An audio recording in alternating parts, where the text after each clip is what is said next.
मलिकवाड ननंदी रोडवरील शर्ती नजीक स्पीड ब्रेकरचं काम पूर्ण, अपघातांच्या मालिकेला ब्रेक।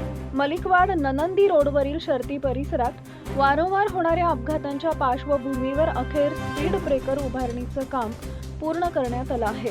नागरिकांच्या दीर्घकाळच्या मागणीला यामुळे न्याय मिळाला असून या मार्गावरील प्रवाशांनी समाधान व्यक्त केलंय। मलिकवाड तालुका चिकोडी जिल्हा बेळगाव येथील मलिकवाड ननंदी रोडवरील शर्ती परिसर हा रस्ता सरळ व खुला असल्यानं अनेक वाहन चालक भरधाव वेगानं वाहने चालवत होते।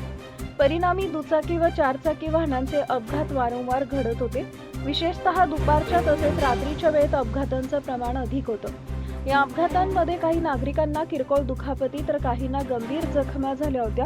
काही वेळा दुर्दैवी मृत्यूच्या घटनाही घडल्या होत्या। या धोकादायक परिस्थितीबाबत ग्रामस्थ, स्थानिक नागरिक व नियमित प्रवासी वाहनधारकांकडून सातत्यानं तक्रारी करण्यात येत होत्या। नागरिकांच्या सुरक्षेचा प्रश्न गंभीर बनल्यानं संबंधित प्रशासनानं याची दखल घेत शर्ती नजीक स्पीड ब्रेकर बसवण्याचा निर्णय घेतला। यादनवाडी गावचे माजी ग्रामपंचायत सदस्य विजय खोत यांच्या सहकार्यामुळे हे काम पूर्ण मार्गी लागले असून नुकतेच स्पीड ब्रेकरचं काम पूर्ण करण्यात आलं आहे। प्रतिनिधी अमर माने, मलिकवाड।